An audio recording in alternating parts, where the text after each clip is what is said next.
I'm Joshua, and I'm an INTP, and first and foremost, I would like to say thank you for viewing this video and subsequently visiting my channel. The topic of this video will be on the cognitive functions part 1, or at least redefining the cognitive functions part 1. I think the thing that I would like to say is first and foremost is that this is all based from a neuroscientific standpoint. I came up with the language and terminology from understanding affective neuroscience, reading Ian McGilchrist's work on the divided brain, reading several different papers on the Big Five inventory, also what I gained from cognitive neuroscience, the 4th edition, which is a very large text on neuroscience. And so without further ado, I would just like to say that the first bit of differentiation I want to make is that thinking in terms of a divided functionality brain is probably the least realistic description of the brain.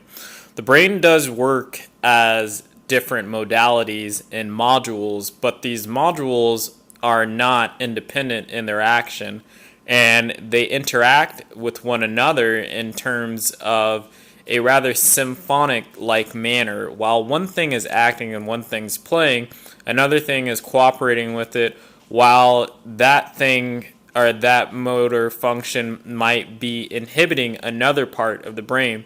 The brain is specialized, so it has its ability, at least the human brain is specialized in the sense that the reason why it can do complex actions is because it can take several layers of its architecture, specialize them, and divide them such that they don't really share much communication with one another, so that this one is doing its job in concert with this other thing, while its job simultaneously is to inhibit the function of the other thing so that the maximum amount of freedom and energy can be provided up to said other function or scheme. So, I mean, I guess the best analogy is that you have an office of workers and each of the units are subdivided. They communicate, but they work independently of one another, and you devote different amounts of resources to each. And you can't really say one's more valuable than the other, but one might have more shared responsibilities than the other. For this reason, the classical idea of the cognitive functions is just non-operationable when you look at cognitive science and neuroscience. And understanding how the brain works. Now, I'm not going to really get into the anatomy of the brain because I don't think that that's, well, at least not yet, because I don't think that that's necessary at this point. I just kind of want to, in this first video, introduce the idea of the integrative model of the brain being the basis for understanding just cognition in general.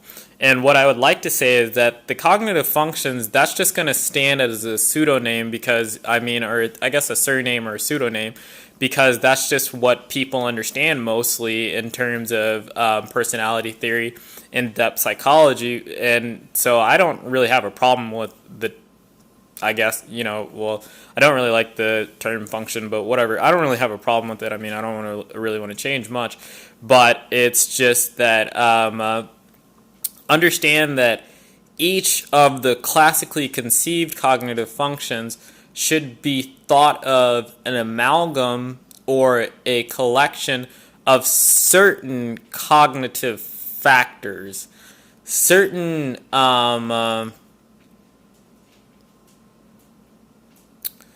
certain neurological actions or certain neurological phenomena. I think so for example, the one that is easiest for me to give example for, and I'm going to go into greater detail in other videos, but I think the easiest example is intuition. And intuition as a function or just brain activity is something that is most characterized by only a few factors, or at least neurological phenomenon, in terms of neurological events. Transient hypofrontality would be the most prominent and easiest for people to understand. That transient hypofrontality is connected to the flow state, and it is also connected to aha moments. And you would see that introverted intuition is probably the function, as is classically understood, that is best characterized by this neurological phenomenon or neurological activity. And it's also the case that loose associations is something that is a characteristic of intuition as a process in the brain, or at least what we in the Jungian community classically think of as intuition. And by loose associations, it's the case that you're looking at one's tendency to make rather remote and more what one would consider random associations, just meaning that if you gave somebody an inventory of items, such as like give them a list of words like here's a table, what would you necessarily associate with the table?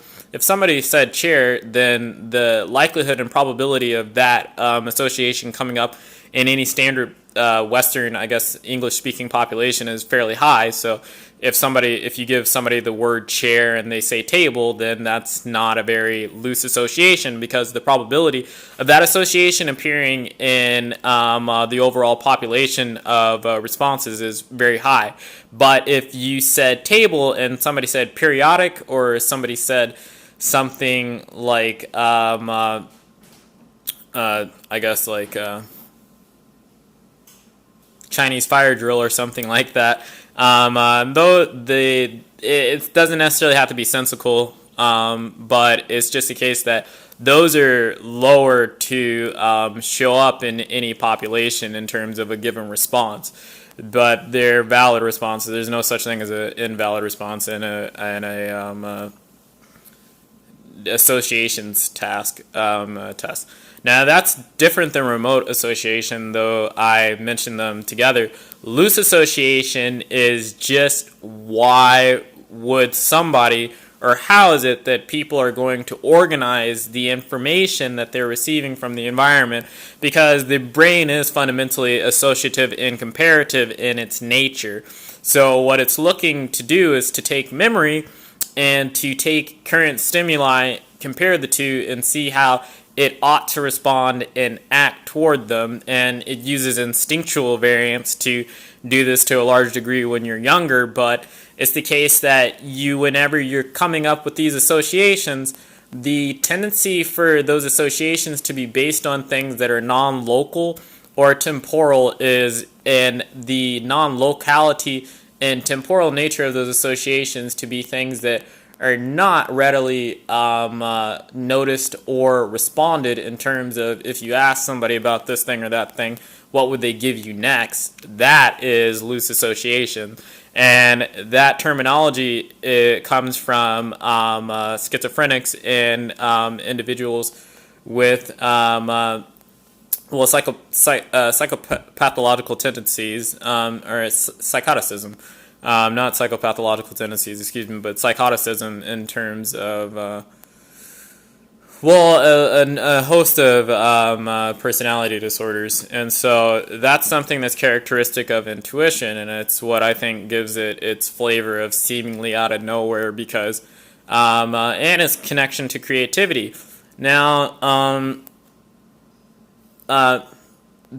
even saying all those things, it's just that what I'm hoping to illustrate is just the fact that you're looking at several neurological phenomena when you're talking about one function, rather than a specific part of the brain or a specific affect even. That's why it's I think it's problematic to say that a cognitive function is a thing, because it's not really a thing. Cognitive functions are more like emergent phenomenon rather than any one particular phenomenon. They're characterized by a multitude of neurological processes. I don't know if you want to excuse me. Like multitude might sound like there's more than something or that. I don't really know if there's like a finite number per se, but I mean like it's the brain gets very complicated, and I mean I'm thinking about these things not from a cellular basis, but just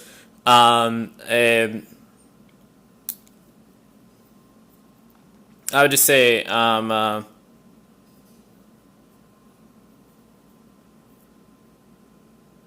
divisional basis, because I mean in terms of systems and drives, I mean like is the deepest or the lowest I'm going to go is talking about systems and drives, like the limbic system or the amygdala or the precuneus or prefrontal network or whatever. I mean, it's not going to go much deeper than that, and because I don't think you need to go to a lower resolution of analyses in order to redescribe the cognitive functions in terms of physiological, in terms of phenomena that have physiological correlates than that.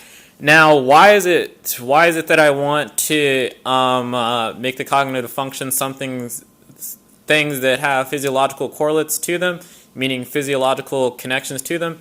I guess meaning that just meaning simply that, if you're looking at somebody trying to concentrate on something novel or measuring their ability to solve a problem or trying to make sense out of ambiguity or in organizing their thoughts, you're going to see a great deal of activity in their prefrontal region, and most notably, you're going to see that they're taxing their working memory network.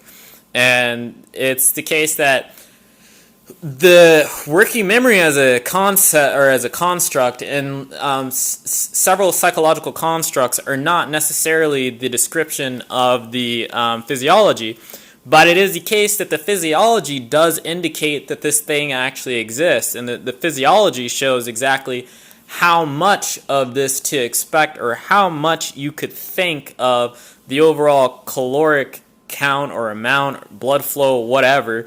That tells you basically how hard the person's working, and if it's telling you how hard the person's working, it tells you how much of that thing is a part of their neural architecture or their cognitive architecture, because neural architecture would just be brain anatomy, but like how they're using their brain. Because if you're talking about personality theory in general, it's the human brain doesn't differ from person to person all that much. There are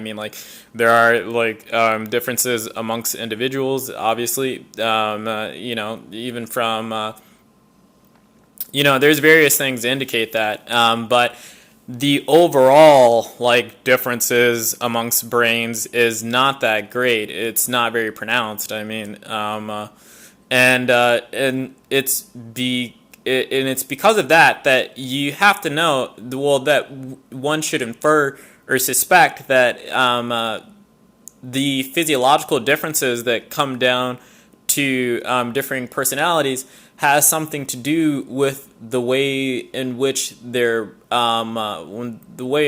use their brain rather than the brain's anatomy itself. I mean, the physiology and the anatomy comes down to the anatomy ultimately, but I think if you're looking at you're going to just see that certain personality types are going to favor certain systems over others, and that's what Dario Nardi's work says, certainly, but it's just that his work is rather problematic in its empirical validity. I'm not saying that the hypotheses that he had, or even, I mean, you just can't really trust the conclusions of the things that he did, because that's just not how he ran experiments, or just not how you would like to see an experiment ran in more rigorous in a more rigorous setting. Anyways, with that said, the intuition makes sense, and so it's with that, just to say that what you can expect is that I'll take a cognitive function and describe it in terms of cognitive processes and their amalgamation, and give you an idea of how the regions of the brain, what regions of the brain might be working in concert with one another to make said thing happen or make said thing appear. Whatever practical implications this might have, I don't really know in the immediacy of the things, but I just wanted to get this out and have people really chew on and digest this idea before I got into anything else, because this will be a rather long series, and it will have to be a series in terms of something that has parts, because there's no way, if I want to make videos that are under I'm trying to make videos under 30 minutes at the very least. There's no way I'd be able to do that, if I tried to just fit it all. But okay, yeah. And next, I guess, like after this video, I've honestly tried to do. I've already tried to do something like this prior to making this video with extroversion and introversion, and and so I think too, like, I'll do something with thinking and feeling first, generally, because there's something people have to understand, that there's no real, like, you don't honestly have thinking and feeling like you might think you have thinking and feeling, or there's thinking and feel, like, there's a difference between thinking and feeling. I mean, like, there's different modes, there's different types of thinking with the brain. Like, it might come down to your axiomatic preferences, what you consider thinking, but I mean, the problem with thinking is that it's just neurological electroneurochemical firing, really. And so whether or not you're looking at your emotions, or whether or not you're looking at somebody solving a math problem, it all boils down to the same thing. And there's virtually no difference between thinking and feeling in terms, I guess, like, in terms of, from a neuroscientific standpoint, there's no bloody difference between thinking and feeling. There is a difference between what one cares to pay attention to and what one necessarily cares to privy their thoughts with, and that would be the difference, I think, that we classically think of in terms of thinking and feeling. But as I'll describe in another video, it is just that we are fundamentally pattern seeking, and our brain is in the business of making patterns. And what patterns motivate you and what patterns your brain bothers to generate really is just the difference, or what we think of classically, the difference between a thinking and a feeling type. But there is no such thing as a thinking or a feeling type, as far as there is a thing as a thinking and a feeling type. Okay, like, because I use that, and I mean, like, I'm not trying to break the frameworks too much. There is a such thing as a thinking and a feeling type, but how you would think of thinking and feeling are not really like what the names or the descriptors would lead you to believe. But yeah. Okay, so with that said, this is just an introduction to the re-examination of the cognitive functions. And so with that said, hopefully you found the video interesting, and I look forward to making more content in the future. Thank you for watching.